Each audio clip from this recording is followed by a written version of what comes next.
Good evening, Om Shanti, नमस्कार। आज के इवनिंग सेशन में हिंदी टॉक में आप सभी का स्वागत है, स्वागत है, स्वागत है। आई होप आप सभी बहुत अच्छे हैं, मज़े से हैं। और आज का जो हमारा टॉपिक है कि अनिश्चितता के चलते आगे कैसे बढ़े। तो हम सबकी लाइफ में इन दिनों में अनसर्टेनिटी, अनिश्चितता बहुत बढ़ गई है। नेक्स्ट पल, अगले पल क्या होने वाला है हमें पता नहीं है, राइट? किसी को पता है अगले पल क्या होने वाला है? किसी को पता है? नहीं पता है ना? तो इतनी ज्यादा अनसर्टेनिटी हो गई है और अनसर्टेनिटी के चलते बहुत ज्यादा फियर, डिप्रेशन, स्ट्रेस, ये भी सब कुछ शुरू हो चुका है। तो इस अनसर्टेनिटी से हम कैसे बचे, कैसे इसको अवॉइड करें? तो इस टॉपिक को आज हमारे सामने लेकर के आ रहे एक बहुत बहुत बहुत अच्छे स्पीकर। मैं इन्हें पर्सनली भी बहुत समय से जानती हूँ और ये बहुत अच्छे वक्ता भी है। तो मैं इनका इन शॉर्ट आप सबके सामने इंट्रोडक्शन देना चाहूँगी। आप बीके भावना बहन है और बचपन से ही, बाल्य अवस्था से ही आप ज्ञान और योग का अभ्यास करती रही है। आप करुणा व सेवा की प्रतिमूर्ति है। आप एक वरिष्ठ राजयोग टीचर है जिन्होंने अपने कम आयु से ही राजयोग का अभ्यास किया है और आपका जीवन मानव कल्याण हेतु ईश्वर को समर्पित है। साथ ही आध्यात्म के प्रति आपकी गहन अभिरुचि ने आपको लौकिक शिक्षा को त्याग, आध्यात्मिक शिक्षा को अपना एम बनाना वर्थ समझा। और पिछले कुछ सालों से 1982 से भावना बहन जो है वो ब्रह्मा कुमारी इसके पैसिफिक रीजन, जिसमें New Zealand, Waiheke island, Great Barrier Reef, Fiji, Tonga, Samoa, Tahiti, ये सब देश सम्मिलित है कि आप नेशनल कोऑर्डिनेटर है। और 1997 में भावना बहन ने जस्टिस ऑफ द पीस और 2001 में आपने सिविक ऑनर अवार्ड से आपको सम्मानित किया गया है। और आपका हर्षित मुख मंडल जो है वो ऊर्जावान जीवन, वो हम सबके लिए प्रेरणा है। अभी जब भावना बहन आपके सामने बोलेंगे भी ना, तो आपका ऐसे ही लगेगा जैसे कि फूल झर रहे हैं। इतनी मधुर उनकी वाणी है और इतना उनका स्मित इतना सुंदर है। तो अभी हम ज्यादा समय नहीं लेते हुए सुनते हैं भावना बहन से। ओम शांति भावना बहन, वेलकम। ओम आपसे सुनना चाहेंगे। शांति। Thank you. तो आज मैं आप सबको साउथ पोल के नजदीक से नॉर्थ पोल वाले नजदीक भाई बहनों को मिल रही हूँ। देखो, ये मॉडर्न टेक्नोलॉजी ने हम सबको कितना नजदीक ला दिया। ऐसे नहीं लगता है कि हम लोग इतना दूर बैठे हैं, जैसे कि आमने सामने बैठ करके बातें कर रहे हैं। यही अनुभव मॉडर्न टेक्नोलॉजी कराती है। तो आज का टॉपिक तो आप सबको पता है, इट्स वेरी इंटरेस्टिंग टॉपिक कि दुनिया में तो बहुत सारी अनसर्टनिटी है। हम देख रहे हैं ना कि आज चारों ओर देखो, वर्ल्ड वॉर कभी भी चालू हो सकता है। प्रकृति के पांचों तत्व भी आज देख रहे हैं कि अपना खेल फुल फोर्स में खेल रहे हैं। साथ ही साथ आज पॉलिटिकल अपहीवल भी उतनी ही है सब जगह। और हम देख रहे हैं आज की दुनिया में कि सारे देश, दुनिया की इकोनॉमी भी डाउन होती जा रही है। अब ऐसी दुनिया में जब हम रह रहे हैं, तो नेचुरल है इन सब बातों को जब देखते हैं, सोचते हैं, तो हमारे अंदर एक प्रकार की हैवीनेस क्रिएट हो जाती है। तो आज हम यही देखेंगे कि ये जो दुनिया में जो भी कुछ हो रहा है, वो हमें एक बहुत अच्छा पाठ पढ़ाने के लिए हमारे सामने ये बातें आ रही है। जैसे कि सबसे पहले मैं आपको बताऊं कि आज की दुनिया में stress is like a omni present, सर्वव्यापी हो गया है। जिधर देखो उधर लोग स्ट्रेस की ही बातें कर रहे हैं। अभी लास्ट वीक में एक छोटे से बच्चे से मिली और मैंने उसको पूछा, हाउ आर यू? वो 5 साल का बच्चा था। तो मुझे कहता है कि sister I am no good. तो मैंने उसको पूछा क्या हुआ? तो वो छोटा बच्चा मुझे कह रहा है कि सिस्टर, स्कूल में मुझे बहुत होमवर्क करना पड़ता है, इसीलिए मेरे को हेडेक हो रहा है और स्ट्रेस हो रहा है। तो मैं तो हैरान हो गई उसका जवाब सुनते ही। मैंने सोचा कि जब मैं उस एज की थी तब मुझे न तो स्ट्रेस की डेफिनेशन पता थी, न हेडेक क्या होता है वो पता था। लेकिन आज की दुनिया में आप देखो, चाहे किसी भी एज ग्रुप को आप देख लो, किसी भी फील्ड को आप देख लो, जहां लोग काम कर रहे हैं, सभी ये टर्म यूज करते हैं, I am having a stress. मेरा जीवन तनावपूर्ण है, कैसे मैं इस स्ट्रेस से निकलूं? आज ऐसी दुनिया बन गई है जहां पर हम गुड न्यूज भी किसी के साथ शेयर नहीं कर सकते आसानी से, न बैड न्यूज शेयर कर सकते हैं। अभी कुछ महीने पहले मैं माउंट आबू में थी, एक न्यूज़पेपर पढ़ रही थी। तो न्यूज़पेपर में किसी व्यक्ति के प्रैक्टिकल जीवन का एक अनुभव था। तो उसमें लिखा हुआ था कि एक व्यक्ति था जो बहुत गरीब था। तो इस गरीब व्यक्ति ने सोचा कि मैं जाकर के लॉटरी की टिकट खरीद लेता हूँ, तो मेरे जीवन की सारी समस्याएं, स्ट्रेस दूर हो जाएगा अगर मैंने लॉटरी विन कर ली तो ये समझ करके उसने लॉटरी की टिकट खरीदी। फिर खरीद करने के बाद वो सोचता है कि भाई मेरे भाग्य में कहाँ लॉटरी विन करने का हो ही नहीं सकता। तो उसने फिर वो जो टिकट थी अपने परिवार वालों को दे दिया। अब परिवार वालों को पता था कौन से दिन रिजल्ट अनाउंस होना था। तो इन्होंने न्यूज़पेपर में देखा, तो ये जो गरीब व्यक्ति था उसने बहुत बड़ी लॉटरी विन की थी। उसमें अमाउंट भी कुछ लिखा हुआ था कि 2500,000 of rupees, something like that. तो जब उसने इतनी बड़ी लॉटरी विन कर ली तो सारे परिवार वाले एकत्रित हो गए, सोचने लगे कि अब ये गुड न्यूज हम इसको कैसे सुनावे। क्योंकि कई बार क्या होता है कि आप किसी को अच्छा न्यूज़ भी अचानक नहीं सुना सकते, उसको कुछ भी हो सकता है, या तो फिर वो सारे आपस में बैठ करके डिस्कस करने लगे।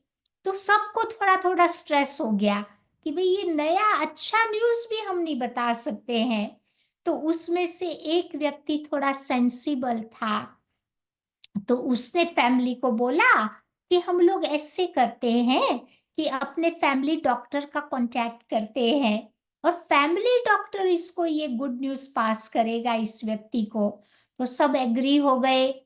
फिर फैमिली डॉक्टर ने इस पुअर व्यक्ति को बुलाया अपने क्लिनिक में। फिर वो लोग आपस में बैठ करके थोड़ी बातें कर रहे थे। फिर बातें करते करते डॉक्टर ने उस व्यक्ति को पूछा कि इमेजिन करो कि अगर आप अपने जीवन में 10,100,000 ऑफ रुपीज विन करते हो तो आप क्या करोगे? उसने विन तो 25 किया था, पर डॉक्टर हैज स्टार्टेड विथ 10। तो फिर इस व्यक्ति ने कहा कि इतना सारा पैसा मेरे नसीब में कहाँ होता है। तो उसने बोला कि आप जस्ट विजुलाइज करो कि अगर मिल जावे तो आप क्या करोगे। तो फिर इस पुअर व्यक्ति ने बोला, फिर तो मैं अपना घर खरीद लूंगा, क्योंकि ही वॉज रेंटिंग हाउस। तो कहते मेरा अपना घर हो जाएगा। तो फिर डॉक्टर ने और थोड़ी बातें की। फिर पूछा कि अगर आप अपने जीवन में 1500,000 ऑफ रुपीस अगर मिल जावे तो आप क्या करोगे।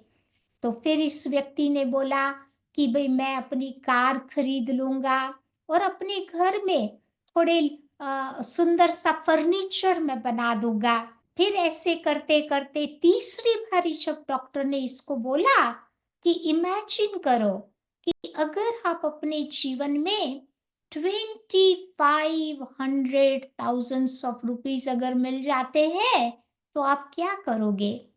तो by the time he was very irritated, बहुत गुस्सा उसको आ रहा था।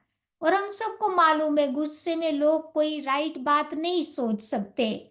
या तो उसने गुस्से में आकर के डॉक्टर को बोला कि अगर मुझे इतने सारे पैसे मिलते हैं ना, तो half amount of that rupees I will give to you, मैं आपको दे दूंगा आधा। तो डॉक्टर सोचने लगा कि my God, he is giving me 12.5 of rupees. ये सुनते हुए डॉक्टर को शॉक लग गया और उसको हार्ट अटैक आ गया। या तो कहने की बात ये है कि आज ऐसी दुनिया में हम लोग जी रहे हैं जहां अच्छा न्यूज़ भी हम नहीं शेयर कर पाते, तो बुरा न्यूज़ तो वैसे भी नहीं शेयर होता। तो इसीलिए स्ट्रेस लोगों को हो जाता है।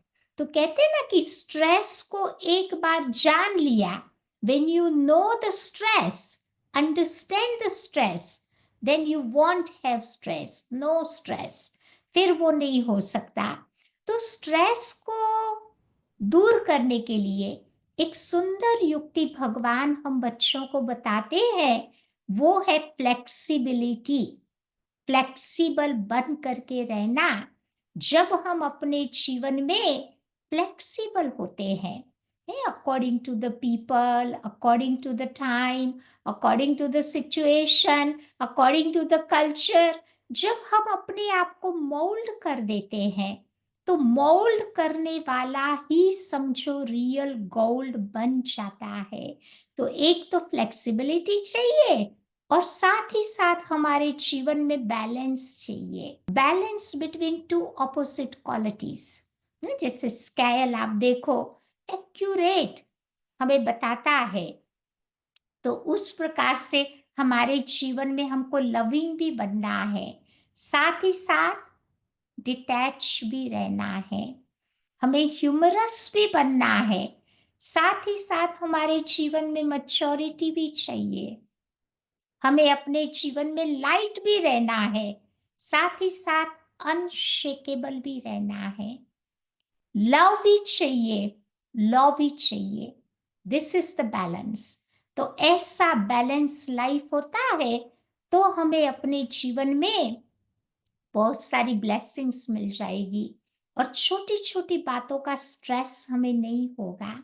या और ऐसे अनसर्टेनिटी के टाइम पर जब भी स्ट्रेसफुल बातें आएंगे ना, तो हम इन दो क्वालिटीज के कारण, फ्लेक्सिबिलिटी एंड बैलेंस, इसके कारण आगे बढ़ करके बहुत कुछ अपने जीवन में सीख सकेंगे।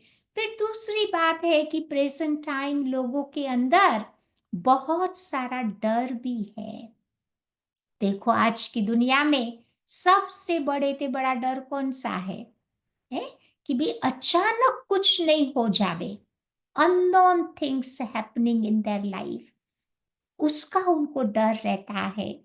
खैर मौत का तो है ही है, लेकिन इसका डर आज ज्यादा है। सडनली कुछ हो जाता है, किसी की डेथ हो जाती है, सडनली बीमारी आ जाती है, सडनली काम जॉब छूट जाता है, कई परिवार में प्रॉब्लम्स खड़े हो जाते हैं, रिलेशनशिप टूट जाती है।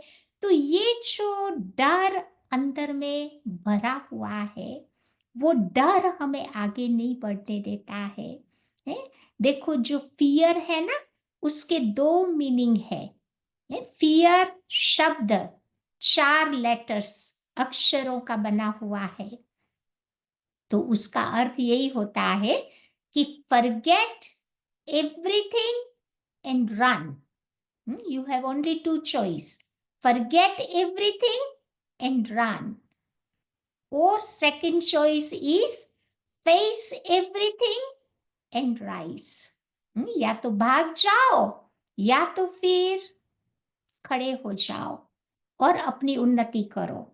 या तो जब हम सेकंड चॉइस को अपने जीवन में अपनाते हैं, तो फिर हमारा फियर वो भाग जाएगा, हमें नहीं भागना पड़ेगा। तो मुझे जब ऐसी फियरफुल सिचुएशंस आती है लाइफ में, तो मुझे उस फियर को फेथ में बदल देना है। फेथ, विश्वास में बदल देना होगा। विश्वास भी 4 बातों का। सबसे पहले मुझे चाहिए विश्वास अपने आप में, खुद में विश्वास चाहिए। अगर मेरा खुद में फेथ है तो मैं एक बहुत अच्छी क्वालिटी अपने आप में डेवलप कर लूंगी। वो है सेल्फ कॉन्फिडेंस, आत्मविश्वास। देखो, आज की दुनिया में कोई भी व्यक्ति कोई भी कार्य को सेल्फ कॉन्फिडेंस के साथ करता है तो क्या होता है? सफलता मिल जाती है ना। स्कूल में भी स्टूडेंट्स ने ठीक से तैयारी नहीं की होती है, या how they feel inside, fearful, lack of confidence. और वही स्टेट ऑफ माइंड में जब उनके सामने क्वेश्चन पेपर आता है तो वो डर के मारे जो पढ़ा है वो भी भूल जाता है। या तो इसीलिए मेरा खुद में विश्वास होना बहुत बहुत जरूरी है। या तो ये कॉन्फिडेंस मेरे लाइफ में आएगा। दूसरा, मेरा भगवान में विश्वास चाहिए। अगर भगवान में मेरा पूरा पूरा विश्वास है तो मैं अपने आप में करेज को डेवलप कर लूंगी। हिम्मत, कहते ना, हिम्मते मर्दा मददे खुदा। भगवान कहते हैं आपको खाली हिम्मत का एक कदम आगे उठाना है, मैं 100 कदम उठाऊंगा। और हम सभी के जीवन के अनुभव है कि हम थोड़ी हिम्मत रखते हैं तो भगवान हमें कैसे अपने जीवन में मदद करता है। मैंने तो अपने जीवन में बहुत सारे अनुभव किए हैं। लेकिन मैं अभी भारत में थी तो एक बहन से बात कर रही थी, तो ये बहन ने अपने जीवन का एक अनुभव सुनाया। बहुत प्यारा अनुभव है जो मैं आपके सामने शेयर करना चाहूंगी कि कैसे भगवान हमारी रक्षा करता है, मदद करता है। तो ये बहन हमारे एक पंजाब में ब्रह्मा कुमारी आश्रम है, वहां पर ये बहन रहती थी। और आप सबको मालूम है कि पंजाब में वो टेररिस्ट लोग थोड़े ज्यादा होते हैं, पाकिस्तान भी नजदीक में है। तो एक बार क्या हुआ, ये टेररिस्ट पीपल थे, आतंकवादी जिनको कहते हैं, इन्होंने ब्रह्मा कुमारी सेंटर पर उसकी जो बहन थी उनको एक चिट्ठी लिखी। और चिट्ठी में उन्होंने बताया कि आप सर्टन टाइम सर्टन प्लेस पर आकर के हमें 50 लाख रुपया लेकर के दे करके जाओ, या अगर आपने नहीं दिया तो हम आपका सेंटर सत्यानाश कर देंगे, या वो कुछ प्रॉब्लम्स क्रिएट कर देंगे। तो ये जो बहन सेंटर पे रहती थी उसने सोचा कि भाई इसने निमंत्रण दिया है तो मैं डेफिनेटली जाऊंगी, उसको मिलूंगी। She was very courageous, very very brave. या फिर जिस दिन का उसमें लिखा हुआ था तारीख, उसी दिन को ये बहन हिम्मत करके, भगवान को याद करके फिर वो उस स्थान पर जाती है। वहां पर जाकर के उसने देखा सब जगह कोई दिखाई नहीं दिया, वो वापस आ गई। फिर 4 दिन के बाद दूसरी चिट्ठी आई, उसमें उन टेररिस्ट लोगों ने लिखा था कि हाँ, हमने बोला था उस दिन आप आई थी, हमने आपको देखा भी सही, परंतु कुछ लोग थे वहां पर तो हम लोग आपके सामने नहीं आ सके। लेकिन ये दिन आपको फिर से आना है 50 लाख लेकर के। तो ये बहन ने फिर हिम्मत दिखाई, कहती मैं जाऊंगी बाबा की याद में, भगवान की याद में। या तो फिर वो दोबारा वो बहन गई वहां पर। तो जैसे ही वो वहां पर पहुंची तो 5 टेररिस्ट पीपल थे, कपड़ा मुंह पे बांध करके, काले काले कपड़ों में, या AK-45, वो बड़ी बड़ी बंदूकें नहीं होती है वो लेकर के खड़े थे। या तो ये बहन जरा भी डरी नहीं उन लोगों से। या फिर इन्होंने पूछा कि तुम पैसे लेके आई हो? तो ये बहन ने बताया कि मैं तो आश्रम में रहती हूँ, आश्रम में हमारे पास इतने सारे पैसे कहाँ से आएंगे, मैं पैसे लेके नहीं आई हूँ। तो फिर इन आतंकवादियों ने बोला ठीक है, तो फिर मरने के लिए तैयार हो जाओ। या तो फिर ये बहन ने बोला कि मेरी एक विश है, या मरने से पहले हम्म, आप मुझे 10 मिनट दे दो, मैं अपने भगवान को याद करना चाहती हूँ। तो इन लोगों ने कहा ठीक है, क्योंकि हर व्यक्ति हर एक की फाइनल इच्छा को तो पूरी करता ही है। तो इन्होंने 10 मिनट उसको दे दिया। तो ये बहन वहीं पर जमीन पर बैठ गई, भगवान को याद कर रही थी। या तो फिर क्या हुआ कि ये जो टेररिस्ट लोग वहीं पर ही खड़े हुए थे नजदीक में। या तो धीरे धीरे ये जो टेररिस्ट पीपल थे ना, वो सारे अलग अलग फेथ के थे। उसमें एक था वो सरदार जी था, सिख धर्म का था। दो थे वो क्रिश्चियन धर्म के थे, और दो हिंदू थे। या तो वो लोग जैसे वहां खड़े थे ना, तो इनको बहुत जैसे कि एक लाइट माइट का अनुभव हो रहा था। जहां ये बहन बैठ करके अपना मेडिटेशन कर रही थी, भगवान से बातें कर रही थी।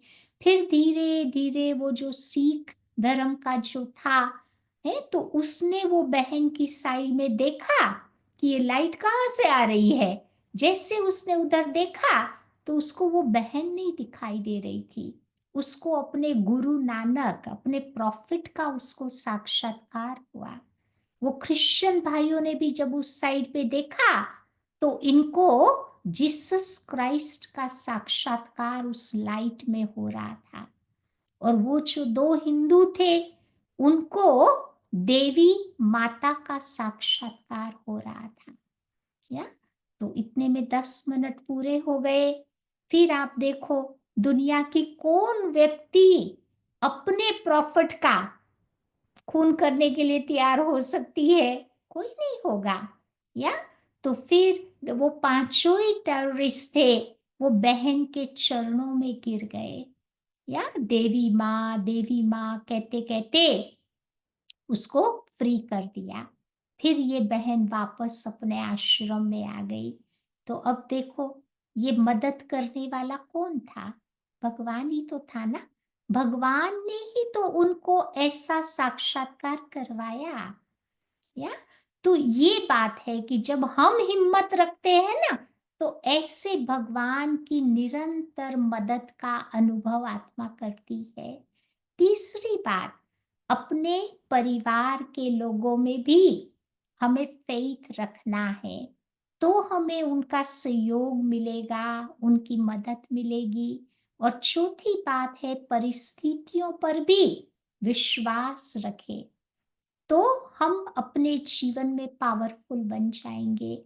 तो ऐसे फियर को मुझे फेथ में बदल देना है, तो इस अनसर्टनिटी के टाइम पे हम आगे बढ़ जाएंगे। कुछ अच्छा अपने जीवन में सीख करके अपने जीवन को धन्य धन्य हम बना लेंगे।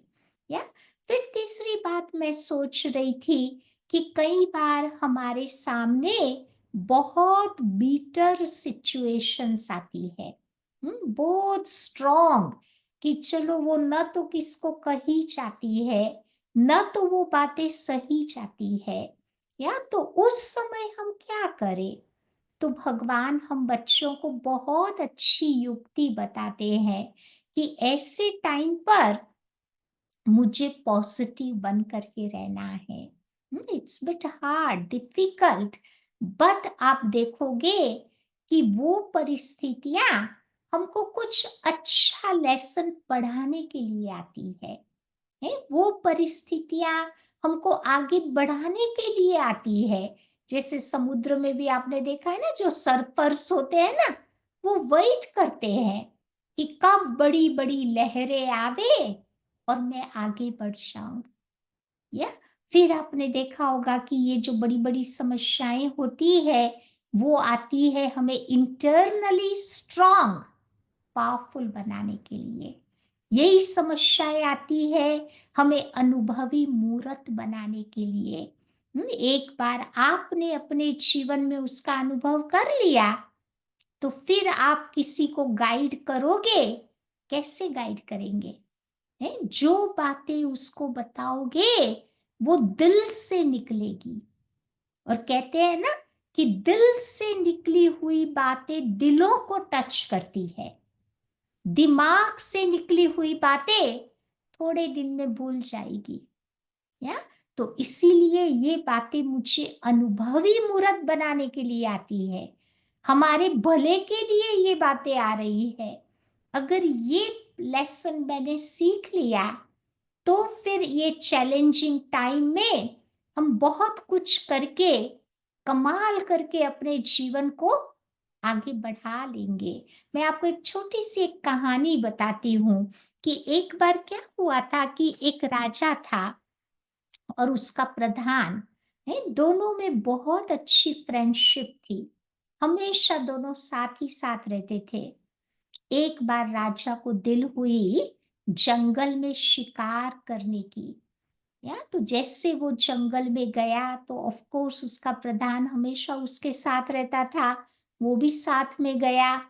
तो शिकार करते करते राजा की जो अंगुली थी वो कट गई। हम्म, तो जैसे उसकी अंगुली कटी, तो प्रधान कहता है कि राजा जी ज्यादा नहीं सोचो, है उसमें भी तुम्हारा कुछ भला होगा, टेक इट पॉजिटिव वे। अब आप सोचो, राजा को इतना दर्द हो रहा था, हिज अंगुली वॉज ब्लीडिंग, खून निकल रहा था, वो कैसे पॉजिटिव लेगा इन बातों को? तो राजा को बहुत गुस्सा आया ये बातें सुन करके। तो राजा ने क्या किया, उसका वो जो था ना प्रधान, गुस्से में आकर के उसको जेल में बंद कर दिया। अब देखो 2-3 दिन फिर निकल गए, फिर राजा को दिल हुई कि मैं फिर से शिकार करने जाता हूं। तो इस बारी राजा अकेला था, क्योंकि प्रधान तो जेल में था। तो वो जंगल में शिकार कर रहा था। तो वहां पर उस समय कुछ वो भील लोग थे, एब ओरिजिनल पीपल जिसको हम कहते हैं। तो ये लोग किसी व्यक्ति को ढूंढ रहे थे जिनकी भगवान को बलि चढ़ा सके। पहले के जमाने में, आज भी कहाँ कहाँ होता है, मनुष्यों की बलि चढ़ती है। तो वो ढूंढ रहे थे किसी व्यक्ति को। तो सडनली इन्होंने राजा को देखा, तो सारे लोग खुश हो गए। या फिर उनको पकड़ करके बलि चढ़ाने के लिए ले जा रहे थे। तब उसका जो सरदार था वो थोड़ा सेंसिबल था, है? पहले के जमाने में ये नियम रहा करता था कि जो ब्रोकन इमेज होती है, खंडित मूर्ति का भोग भगवान को नहीं चढ़ता, मूर्ति अखंडित होनी चाहिए। तो इन्होंने इसका बॉडी चेक किया, तो फिंगर वॉज डैमेज्ड, तो ये तो खंडित मूर्ति हो गई। तो राजा को छोड़ दिया। फिर राजा सोचने लगा कि जब मेरी अंगुली कटी थी, तब मेरे प्रधान ने मुझे कहा था कि राजा टेक इट पॉजिटिव वे, तो मैंने पॉजिटिव रूप में नहीं लिया था, उसके पर गुस्सा किया था। या तो फिर उसको रियलाइज हुआ, फिर वो सीधा जेल में गया। जेल में जाकर के फिर उसको फ्री किया। या फिर सारी कहानी उसको सुनाई कि क्या क्या उसके साथ हुआ। तो उसके प्रधान ने कहा कि हे राजा, आपने मुझे जेल में बंद किया ना, I took it positive way. Imagine करो कि अगर आपने मुझे जेल में बंद नहीं किया होता, तो तुम्हारी जगह मेरी बलि चढ़ जाती, क्योंकि दोनों साथ ही होते हैं ना। तो कहने का मतलब ये कि जीवन में कभी कभी ऐसी बीटर सिंस आएंगी, कड़वी बातें आएंगी, कड़वी सिचुएशंस आएंगी, लेकिन हमें गहराई से जब देखेंगे तो कुछ न कुछ हमें फायदा होता ही है। इसीलिए जब भी ऐसी सिचुएशंस आवे तो भगवान कहता है हमें डरना नहीं है। Try to take it little bit positive way, तो अंदर में स्ट्रेंथ आ जाएगी, ताकत आ जाएगी और हम आगे बढ़ जाएंगे। देखो देश दुनिया के इतने बड़े बड़े लोग हुए, कैसे बड़े हुए? सोचो, सबने तो कुछ ना कुछ तो अपने जीवन में फेस करके ही तो वो आगे बढ़े हैं ना। तो उन्हों के एग्जाम्पल्स हमारे सामने हैं। फिर कभी कभी कुछ हम प्लान बनाते हैं और वो प्लान प्रैक्टिकल में होता नहीं है, हमारी एक्सपेक्टेशंस फुलफिल नहीं होती है, तो कभी कभी गुस्सा आता है, रिजेंटमेंट अंदर में आता है। या तो व्यक्ति उस समय बहुत गुस्सा करता है। कहते हैं ना, गुस्सा करना, क्रोध करना वो अच्छी बात नहीं है। गीता में भी उसको नरक का द्वार कहा है। क्रोध को भी एक फायर कहते हैं। ये क्रोध की अग्नि में व्यक्ति खुद तो जलता ही है, परंतु जो भी व्यक्ति उसके कांटेक्ट में आएंगे ना, उनको भी ये क्रोध की अग्नि जला देती है। या क्योंकि क्या होता है कि ये जो क्रोध होता है वो हमारी बुद्धि को खत्म कर देता है। विजडम चली जाती है। हमारे भारत देश में भी कहावत है कि क्रोधी के घर के मटके भी सूख जाते हैं, पानी के मटके सूख जाते हैं। मटके की तो बात छोड़ो, उसके खुद का खून भी सूख जाता है। या तो इसीलिए भगवान कहते हैं कि जब ऐसी सिचुएशंस को देखते हैं तो हमें थोड़ा कंट्रोल कर लेना पड़ेगा। क्योंकि जैसे मैंने क्रोध को थोड़ा कंट्रोल किया तो फिर हमारी बुद्धि बहुत अच्छा काम करेगी। हम अपने जीवन में राइट डिसीजन बना सकेंगे। हम्म, मैं एक बात सुनाती हूँ कैसे हमारी बुद्धि को खत्म करता है ये क्रोध। ये प्रैक्टिकल जीवन का एक प्रैक्टिकल एग्जाम्पल है कि जब भारत आजाद हुआ था अंग्रेजों की गुलामी से, तो बनारस में क्या हुआ, कुछ विद्वान सारे इकट्ठे हो गए और वो लोग चाहते थे कि एक हिंदू यूनिवर्सिटी वहां बनारस में खुल जावे, ताकि बहुत सारे लोग आकर के उसका लाभ उठा सके। तो वो बनारस में यूनिवर्सिटी बनाना चाहते थे, लेकिन जब इन्होंने बजट वगैरह बनाया तो वो कैपेसिटी के बाहर था, इतना उनका बजट नहीं था। तो फिर किसी ने इनको एडवाइस किया, ये जो ग्रुप था ना विद्वानों का, उनको एडवाइस किया, क्यों नहीं आप निजाम, निजाम वो मुस्लिम राजा था उस समय, हैदराबाद में वो था, कहते आप उसका कांटेक्ट करोगे तो वो जरूर आपको मदद करेगा। तो फिर इन ग्रुप ऑफ द पीपल ने इसकी अपॉइंटमेंट ली, फिर उनको मिलने हैदराबाद गए। तो वहां जाकर के बैठ के पूरा प्लान राजा को दिखाया गया कि हम ऐसे ऐसे यूनिवर्सिटी बनाना चाहते हैं। राजा ने पूरा प्लान बहुत अच्छी तरह से समझा। फिर राजा ने एक बात बताई, उन विद्वानों को बोला कि आप हिंदू यूनिवर्सिटी की जगह है, आप नाम उसका आपको बदलना पड़ेगा। तो आप उसका नाम रखो निजाम यूनिवर्सिटी। तो मैं हैप्पी हूं आपको हेल्प करने के लिए, जितना फंड चाहिए मैं दे दूंगा। तो फिर इन विद्वानों ने आपस में थोड़ा बातचीत किया। फिर इन्होंने सोचा कि नाम तो नहीं बदलेगा, नाम तो हिंदू यूनिवर्सिटी ही होगा। या तो फिर इन्होंने राजा को बहुत अच्छी तरह से बताया कि ठीक है, आप नहीं कर सकते हो तो कोई हर्जा नहीं है, नाम इसका नहीं बदलेगा, नाम हिंदू यूनिवर्सिटी ही होगा। या फिर वो लोग आराम से वापस निकल रहे थे पैलेस से। तो राजा को उस समय बड़ा गुस्सा आया, कहते कि मेरी बात को ये नकारते हैं, मेरी बात नहीं सुन रहे हैं। तो उसको बड़ा गुस्सा आया। तो उसने क्या किया, गुस्से में उसके पाँव में एक जूता पहना था वो निकाला और सीधा वो विद्वान की ओर फेंका।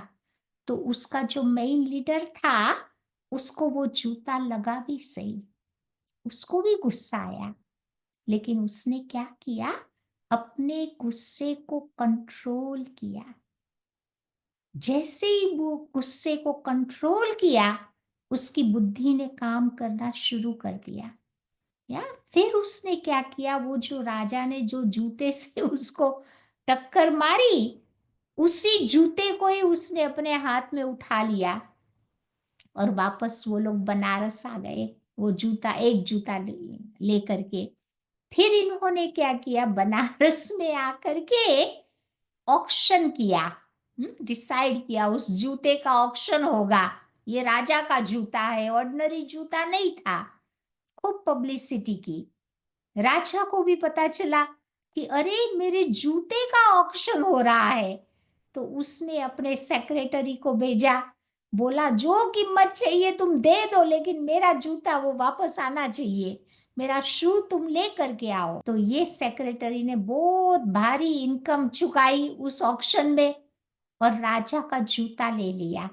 या फिर इन विद्वानों ने बैठ करके सोचा कि भाई जितना हमको चाहिए था उससे ज्यादा अमाउंट इकट्ठा हो गया। या फिर वो बनारस में हिंदू यूनिवर्सिटी की स्थापना हुई। तो ये बात है कि जब इंसान के अंदर गुस्सा आता है सिचुएशंस को देख करके, बुद्धि काम नहीं करेगी। तो उस समय हम थोड़ा कंट्रोल कर लेते हैं, थोड़ी सहनशीलता को हम धारण कर लेते हैं, थोड़ा शांत होकर के सोचते हैं, तो हमारी बुद्धि अच्छा हमें निर्णय देगी। और उस प्रकार से अगर मैंने काम किया ना, तो मेरे जीवन में सफलता है ही है और हम आगे बढ़ जाएंगे। परिस्थितियों को पकड़ के नहीं बैठेंगे, उससे कुछ अच्छा सीख के आगे बढ़ जाएंगे। एक लास्ट बात है कि जब भी ऐसी कोई सिचुएशंस, अनसर्टेनिटी आती है, तो हमें अपने जीवन में एटीट्यूड ऑफ ग्रेटिट्यूड, साधुवाद की भावना जिसको कहते हैं, हर चीज को, हर व्यक्ति को, हर वस्तु को हमें धन्यवाद करते हुए आगे बढ़ते जाना है।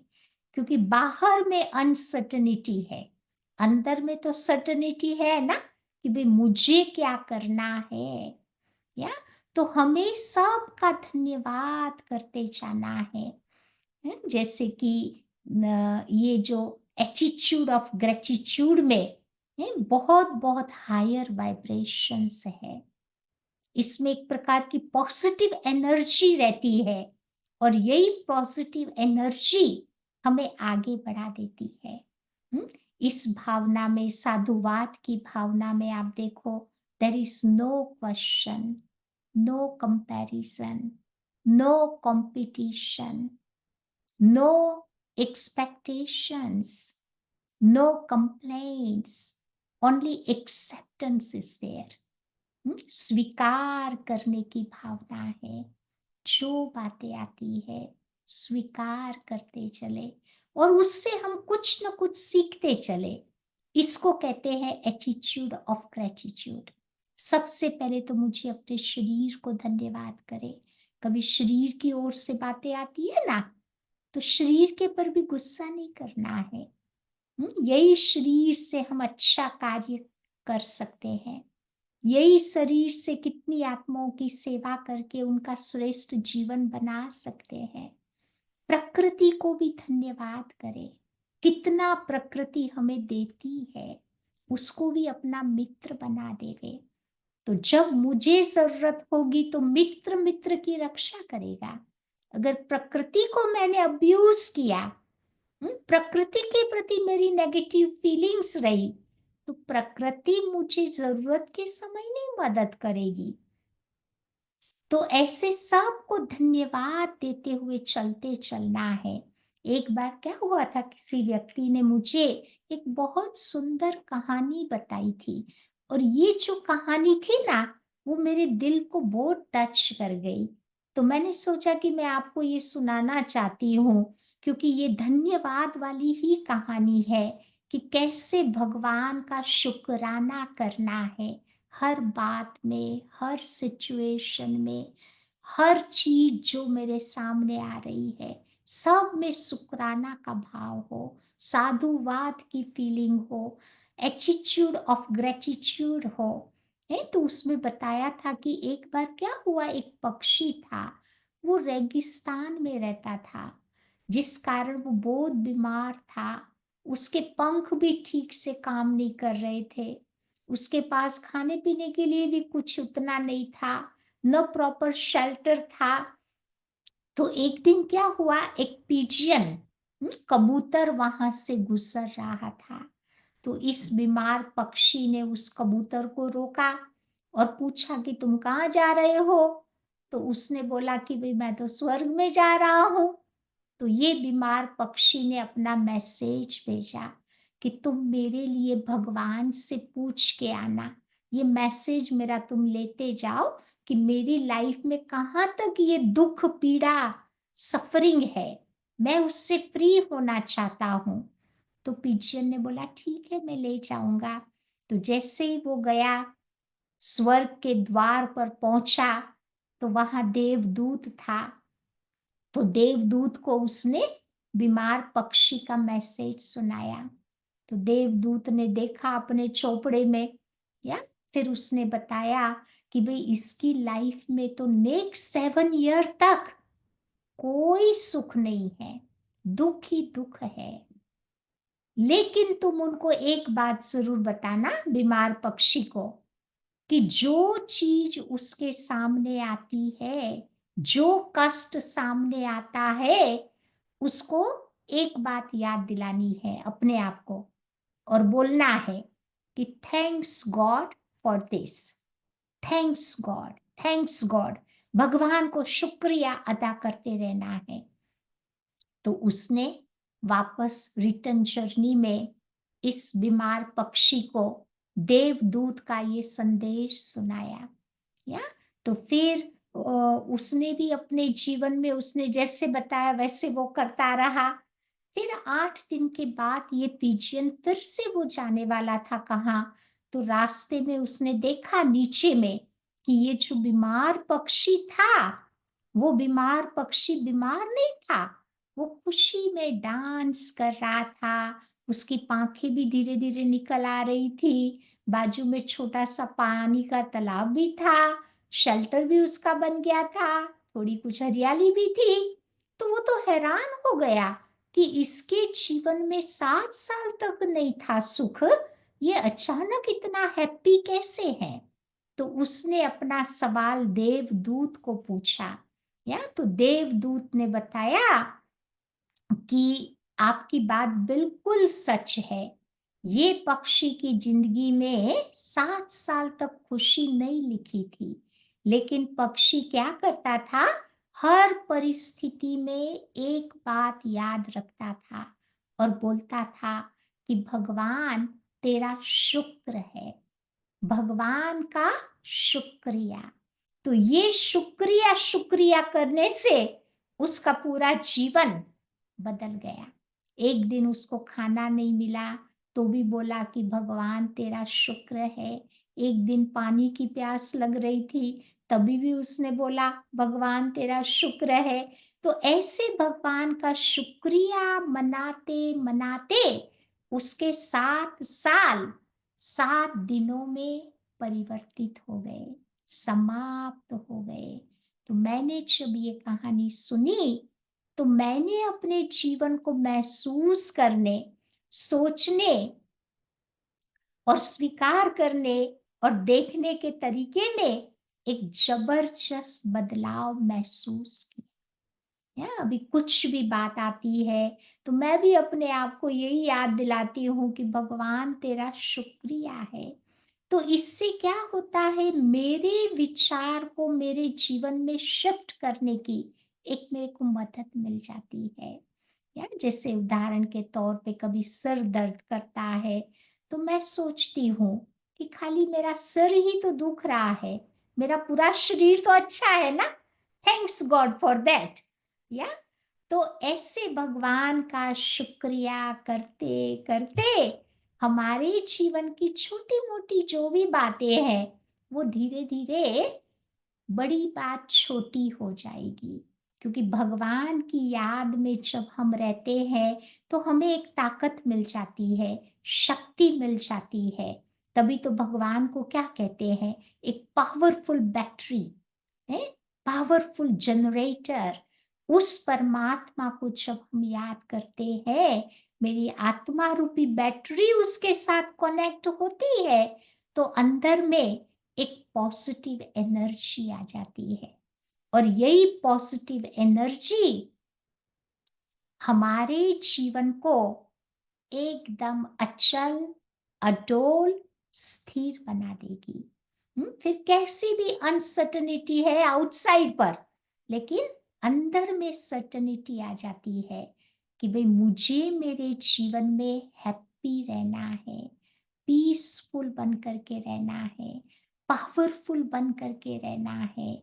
मुझे मेरे में पहले स्ट्रेंथ भरनी है, क्योंकि मेरे में होगी तभी तो हम दूसरों को दे पाएंगे। एक बार एक माता मेरे पास आई, वो कहती थी कि sister, my friend is very very sad, मुझे उसके पास जाना है, आप मुझे कुछ लिटरेचर दे दो, कुछ प्रसाद दे दो, मैं उसको मिलना चाहती हूँ। तो मैंने कहा ठीक है, लेके जाओ। फिर वो गई बड़े नशे से अपने फ्रेंड को हेल्प करने के लिए। जैसे वहां पहुंची तो friend was really sad, upset ना, तो उसने बैठ करके अपने जीवन की दुख दर्द भरी कहानियां इसको सुनाना शुरू कर दिया। या तो ये सुनाते सुनाते वो भी रो रही है, और वो बहन जो उसको हेल्प करने के लिए गई थी वो भी बहुत बहुत काइंड हार्टेड थी, तो वो भी उसकी बातें सुनते सुनते रो रही है। अब देखो दोनों रो रहे हैं, कौन किसको मदद करे। या तो मुझे इस देश दुनिया को मदद करना है, तो मेरी फर्स्ट प्रायोरिटी है अपने आप को मदद करनी है। और वो मदद मुझे स्पिरिचुअलिटी के आधार से ही अपने जीवन में प्राप्त होगी। और मेडिटेशन भी जब हम करें तो मॉर्निंग का टाइम बहुत अच्छा होता है, क्योंकि सुबह सुबह जब मेडिटेशन होता है ना, उससे हमारा बायोलॉजिकल क्लॉक इम्प्रूव हो जाता है। शरीर के सारे अंग बिफोर टाइम अपना सारा कार्य निपटा लेते हैं, फिर हमारे सेहत में सुधार आती है। मॉर्निंग में आप देखो एटमॉस्फियर कितना सुंदर होता है, ऑक्सीजन ज्यादा होता है। लोग वही तो टाइम होता है जो एक्सरसाइज करते हैं, वही टाइम है हमारी मेंटल हेल्थ अच्छी हो जाएगी, हमारे ब्रेन में इनफ ऑक्सीजन जाएगा। तो mental health, physical health, spiritual health, emotional health, चारों प्रकार की अच्छी हेल्थ है, तो हम उसको हेल्थी पर्सन कहेंगे। और मॉर्निंग में वो भगवान से ताकत ले ली तो हमारा सारा दिन ऊर्जावान बन करके रहेगा। तो ऐसे स्पिरिचुअलिटी को धारण करके, पॉजिटिव क्वालिटीज को अपने जीवन में धारण करके, हम ऐसी जो भी अनिश्चितता वाली बातें हैं उनको लेट गो करके हम आगे बढ़ जाएंगे। और देश दुनिया के आगे एक सुंदर आदर्श को प्रस्तावित करके एक सुंदर जीवन हम बना पाएंगे, ताकि औरों को भी हम अपने जीवन के द्वारा मदद कर सकेंगे। तो ये था आज का टॉपिक। ओम शांति। Thank you very much Bhavana बहन। बहुत संक्षिप्त में, बहुत सरल, बहुत सुंदर शब्दों में, कहानियों के माध्यम से आपने एक जीवन जीने का सार बता दिया। बाहर में कितनी भी अनसर्टेनिटी हो, पर हमारा अंदर फेस एवरीथिंग एंड राइस, ये होना चाहिए। और साथ ही साथ कैसे हर पल परमात्मा के प्रति हमारा ग्रैटिट्यूड होना चाहिए। Thank you God, thank you God. और जो हो रहा है सब कुछ अच्छा हो रहा है। तो मैं समझती हूँ सभी को ये मंत्र, जीवन जीने का मंत्र भी प्राप्त हो चुका है। तो उसी के साथ मैं भावना बहन से एक और रिक्वेस्ट करना चाहती हूँ कि आप हमारे सभी दर्शकों को एक बहुत सुंदर मेडिटेशन की जर्नी की ओर ले जाएं। Thank you. ओम शांति। मैं एक आत्मा हूँ। मैं आत्मा इस भृगुटी की कुटिया में विराजमान हूँ। मैं आत्मा शांत स्वरूप हूँ, शक्ति स्वरूप हूँ। मुझ आत्मा का असली घर परम धाम है।